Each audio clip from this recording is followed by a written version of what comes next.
ও কোমল। তখন বিকেল সকাল 5টা। এক ধরনের নরম ও কোমল আলোয় সেজেছে পশ্চিমাকাশ। ক্লান্ত হয়ে ম্লান হয়ে এসেছে দিনের আলো। সূর্যি নেমেছে পাটে। পাখিরা ফিরছে আপন গৃহে। পাড়ার মোড়ে মোড়ে বসেছে ছোট বড় ইফতারের দোকান। ক্রেতাদের ভিড়ে জমজমাট দোকানপাট। কোথাও কোথাও কোরআন তেলাও, গজল, ওয়াজ বাজছে। কোথাও বা হরদমে চলছে ইফতার পার্টির আয়োজন। এসবকে পেছনে ফেলে ব্যস্ত পায়ে ছুটছে একদল ব্যস্ত পথচারী। এদিকে চৌধুরী বাড়ির রান্নাঘরে তাড়াহুড়ো লেগে গেছে গৃহিণীদের। দ্রুত হাতে কাজ সারছেন ওনারা। রাতের রান্না শেষে এখন ইফতার সাজাতে লেগে পড়েছেন দুই জা। দুপুর থেকে একটানা সিতারা শিমিন একা হাতে সামাল দিচ্ছেন সব কাজ। সিরাত বসে আছে রান্নাঘর থেকে একটু দূরে। মুখটা বড্ড বেজার। ঝটপট কাজ করা মানুষ কাজ ছাড়া থাকতে পারে না। অথচ অসুস্থতা উনাকে বসে থাকতে বাধ্য করছে। খুব খারাপ লাগা কাজ করছে যাদের ঘামার্ত মুখ দেখে। তবুও উনি বলেছেন বসে বসে কিছু কাজ উনাকে দিতে। একথা শোনামাত্র সিতারা খ্যাঁক করে বলেছে, এখানে থাকলে চুপ করে বসে থাক, নয়তো খুন্তির বাড়ি একটাও বাইরে পড়বে না। বড় জায়ের কথা শুনে ফিক করে ফেলে সিরাত। হাসে সিমিনও। সিতারা ব্রু কুচকে যাদের দেখে বেগুনি ভাজতে আরম্ভ করেন। শিমিন দুপুরের দিকে ফালুদার জন্য সাগুদানা রান্না করে ফ্রিজে রেখেছিলেন। এখন তা বের করে ফলমূল কেটে গুছিয়ে রাখলেন নানান রকমের জিনিস দিয়ে। চমৎকার করে ডেকোরেশন করে শীতল। সে আবার এসব কাজ ভালোই পারে। কিন্তু এই নিয়ে 3বার মেয়েটাকে ডাকার পরেও সাড়াশব্দ নেই। তিনি বিরক্ত হয়ে আরেকবার হাঁক ছেড়ে ছাড়লেন। শীতল, শীতল, এবার গেলে মার একটাও মাটিতে পড়বে না বলে দিলাম। ছোট জায়ের ডাকাডাকি শুনে সিরাত জবাব দিলেন, মেয়েটা রোজা আছে, থাক না, একটু রেস্ট করুক। এত বড় তিঙ্গি মেয়ে ফলগুলো তো কাটতে পারে। সব কথা বলে দিতে হবে। একটা কথা যদি শোনে। একথা শুনে সিতারা আঁচলে মুখটা মুছে শরবতের চিনি গুলাতে গুলাতে বললেন, মেয়েটার শরীরটা বোধহয় ভালো না। পাখির দানা খেয়ে রোজা আছে। সেদিন রক্ত দিল। থাক, ওকে এই গরমের মধ্যে আর ডাকিস না ছোট। দুই জায়ের কথা শুনে সিমিনের রাগে গজরাতে গজরাতে একটা থালা বাসন ধুতে ধুতে বললেন, তোমাদের আদরে আদরে ও আরো বাদর হচ্ছে। ওর বয়সী সাদিকাকে দেখো কি সুন্দর সংসার করে খাচ্ছে। অথচ এর গরিমসি করতে করতে বছর যায়। ভালো কথা বললেও যদি শুনতো। শুনবি না তো, শুনিস না। শ্বশুরবাড়ি গিয়ে শাশুড়ির খোঁচা খেতে খেতে নাকে জল, চোখের জল এক হবে, তখন আমার কথা মনে পড়বে। তখন রুবাব এসে জবাব দিল, যে বাড়িতে আমার বোনকে কাজ করে খেতে হবে সে বাড়িতে বিয়ে দেব না। আমাদের রাজকুমারীকে যে যত্নে রাখতে পারবে আমরা তার হাতেই আমাদের বোনকে তুলে দেব। কল্পনার রাজ্য থেকে বেরিয়ে আয় বাবা। শ্বশুরবাড়ি গেলে রাজকুমারী যতই আদরের হোক সেই আদর আর শ্বশুরবাড়িতে থাকে না। এজন্য বলছি বোনের ভালো চাইলে কাজ শেখা। রুবাব হাসল। তারপর সীতাকে বলল, শীতলকে শিখিয়ে পড়িয়ে নাও বড় মামি। ও ছোট মানুষ, ওকে আর কি কাজ শেখাবো। বড় হোক একদিন সবই শিখে যাবে। তখন দৌড়াতে দৌড়াতে সিঁড়ি বেয়ে নামল শীতল। দুপুরে গোসল সেরে একটুখানি শুয়েছিল, কখন চোখ লেগে গেছে খেয়ালই করেনি। মায়ের ডাক শুনেছিল, তবে তখন আরামের ঘুম হারাম করে উঠে আসতে ইচ্ছে করছিল না। আরামে আরামে ঘুমিয়ে বিকেলও কাবার করে ফেলেছে। মেয়েটাকে এভাবে ধরমরি করে দৌড়ে নামতে দেখে শিমিন মুখ ফিরিয়ে নিলেন। এমন ভাব করলেন যেন খুব রেগে আছেন। তখন শীতল ওড়নায় আঙ্গুল পেঁচাতে পেঁচাতে আমতা আমতা করে বলল, ডেকেছিলে আম্মু? হুম। কেন? আমরা এখানে শুয়ে আছি, তুইও এসে শুতি তাই। সিমিনের কথা শুনে শীতল ভ্যাবাচ্যাকা খেয়ে গেল। বুঝল মাকে রাগিয়ে দিয়েছে। তাই মায়ের রাগ ভাঙ্গাতে এগিয়ে আসতেই দেখতে পেল কাটা ফলমূল এবং তারই পাশে ফালুদার কাপ। বুঝল এ কাজ তাকেই করতে হবে। তাই সে কথা না বাড়িয়ে প্রতিটা সদস্যের জন্য ফালুদা রেডি করার কাজে লেগে পড়ল। রান্নাঘরে স্পেস কম। মায়েরা অন্য কাজকর্ম করছে দেখে সে সব সামগ্রী নিয়ে রান্নাঘরের সামনে বসল। তারপর সে বাদাম কুচি, টুটি ফ্রুটি, চকলেট স্প্রিঙ্কলস, রোজ সিরাপ, স্ট্রবেরি সিরাপ, ম্যাঙ্গো বা vanilla ice cream, whip cream, colourful ফলের কুচি, চকলেট সস বা ক্যারামেল সস দিয়ে মনমতো করে সাজাল।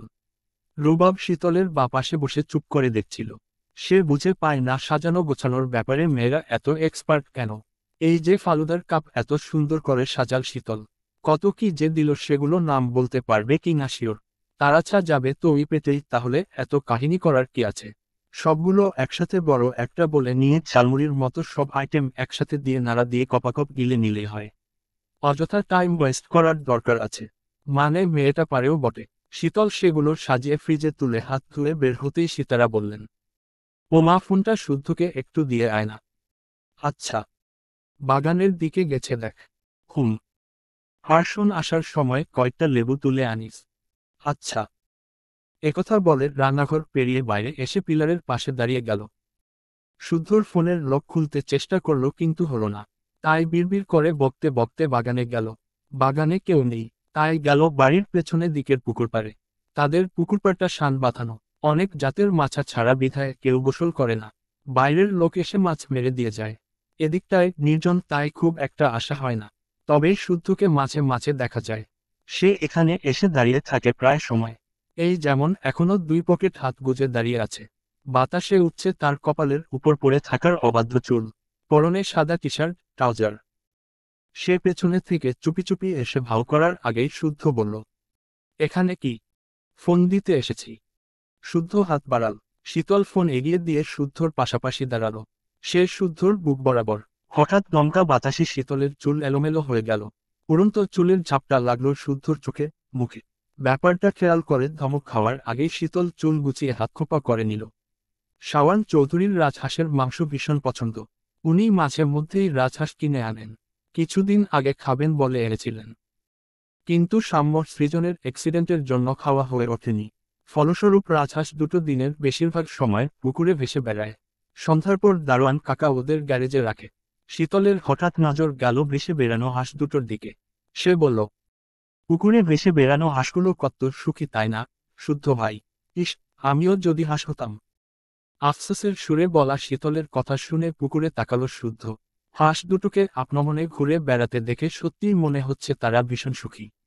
তারা পুকুরে ভাসতে ভাসতে ছোট ছোট মাছ, পোকা ধরে খাচ্ছে। কখনো নিজস্ব ডাকছে, পাশাপাশি ভাসছে। টলটলে স্বচ্ছ জলে ধবধবে হাঁস দুটোকে দেখতে সত্যিই খুব সুন্দর দেখাচ্ছে। হঠাৎ পুরুষ হাঁসটি নারী হাঁসটিকে চেপে ধরে সঙ্গমে লিপ্ত হলো। যা ঘটল সেটা ছিল অনাকাঙ্ক্ষিত। এর দৃশ্য দেখে মুহূর্তেই ঠোঁটে হাসি এঁটে দাঁড়িয়ে দেখতে থাকা শীতলের হাসি মিলিয়ে গেল। বিস্ময়ে চোখ দুটো বড় বড় হয়ে গেল। ফর্সা আদুরে গাল দুটো রাঙা হয়ে উঠল। কান দিয়ে যেন গরম ধোঁয়া বেরোতে লাগলো। নারী হাঁসটি পালাতে গিয়ে পারল না আটকা পড়ল পুরুষ হাঁসটির নিচে। শুদ্ধ পাশে থাকায় সে আর তাকিয়ে থাকতে পারল না।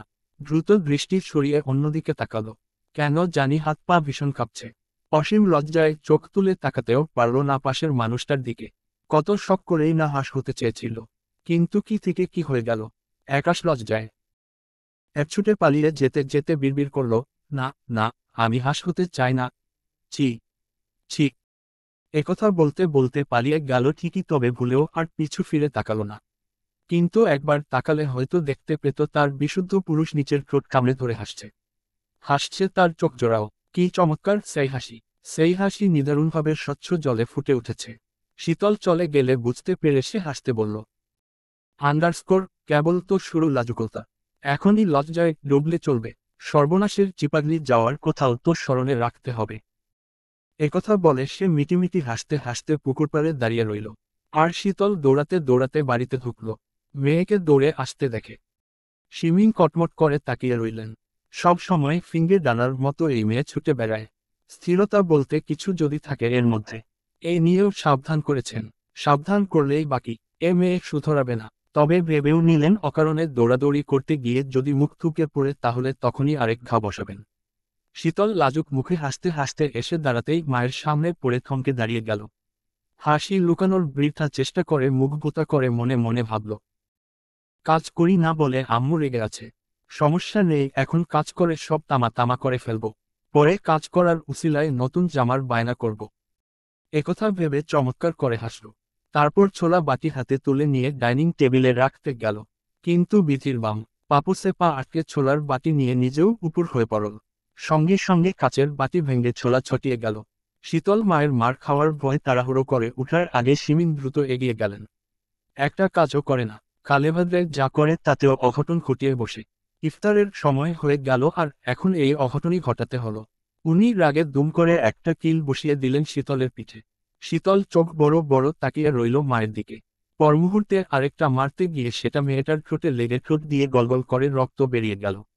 এদিকে সীতারা দ্রুত সিমিনকে আটকাতে গেলে খেয়াল করল শীতল কেমন করছে। কিলটা এমনভাবে পিঠের উপর পড়েছে ঠিকঠাক নিঃশ্বাস নিতেও পারছে না। রোবার আর সিতারা ব্যাপারটা খেয়াল করে দ্রুত বুকে আগলে নিলেন।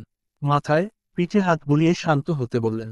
এদিকে ইফতারের সময় হয়ে যাওয়ায় শরাফত আর সাফওয়ান চৌধুরীও নিচে এসে বসেছেন কেবল।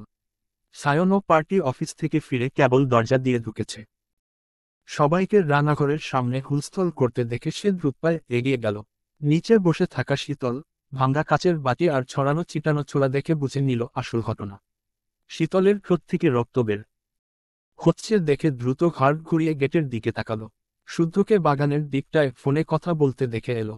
সে যদি দেখে তাহলে নির্ঘাত তুলকালাম বাঁধাবে। মনে মনে একথা ভেবে সে দ্রুত পকেট থেকে রুমাল বের করে শীতলের ঠোঁটে চেপে ধরল। শীতল তখনও পিঠ বাঁকিয়ে চোখ বন্ধ করে বসে আছে। তখন সায়ন তার ঠোঁটে রক্ত মুছতে মুছতে আদুরে সুরে বলল, দেখে শুনে হাঁটবি না। ইস, কতখানি কেটে গেছে। একথা বলে ফের সিমিনের দিকে তাকিয়ে বলল, ছোট আম্মু এভাবে কেউ মারে? দেখো তোর ঠোঁটটা কেটে কি অবস্থা হলো। বব্বা, মারবা ঠিক আছে, মারেরও তোর সিস্টেম থাকা লাগে। একক উদ্ধৃতি চিহ্ন। এদিকে সিমিনও হতবাক হয়ে দাঁড়িয়ে আছেন। মারটা এভাবে লাগবে উনিও বুঝতে পারেননি। শীতল তখন রক্তমাখা ঠোঁট ফুলিয়ে মায়ের দিকে তাকালো। তার চোখের দিয়ে ঝরছে অঝোর অশ্রুধারা। অভিমানী চোখজোড়া, অভিমানে টইটুম্বর। এদিকে চেঁচামেচি শুনে শারাফাত ও সাফওয়ান চৌধুরী ছুটে এলেন। শিমিং মেরেছে শুনে শারাফাত চৌধুরী থমথমে মুখে শীতলকে উঠিয়ে ড্রয়িং রুমের সোফায় বসালেন। যত্ন করে রক্ত মুছে দিলেন। ভাসুরকে দেখে শিমিং মাথায় আঁচল টেনে মাথা নিচু করে এক কোণে দাঁড়িয়েছে। সিতারা এবার বকতে লাগলেন সিমিনকে। সিলা তো তাই। রুবাব সবার বকাবকি শুনে দীর্ঘশ্বাস ছেড়ে দেখে শুদ্ধ দাঁড়িয়ে আছে। সে ভ্রুজোড়ায় কুচকে তাকিয়ে আছে শীতলের দিকে। সিতারার বকাবকি শুনে বুঝল মেরেছে শিমিন, তাও আবার ছোলা ফেলে দেওয়ার জন্য। সে দাঁড়ালো না, বাইকের চাবিটা পকেট পুরে তখনই বেরিয়ে গেল। এদিকে ব্যস্ত থাকায় কেউ সেদিকে খেয়াল করল না। ভাই বোনরা হাতে হাতে ইফতার টেবিল সাজিয়ে ফেলল। শখ শীতলের ঠোঁটে অ্যান্টিসেপটিক লাগিয়ে দিলে সে বাবাকে কল দিল। ঠোঁট ফুলিয়ে কাঁদতে কাঁদতে অভিযোগ জানালো। শাহাদত চৌধুরী থমথমে মুখে বললেন, আমি এবার ছুটিতে গিয়েই তোমাকে আমার কাছে নিয়ে চলে আসব। আর থাকতে হবে না ওখানে। আমার মেয়েকে শুধু ধরে ধরে মারবে আর বসে বসে দেখব, তা হবে না। তাই যাব।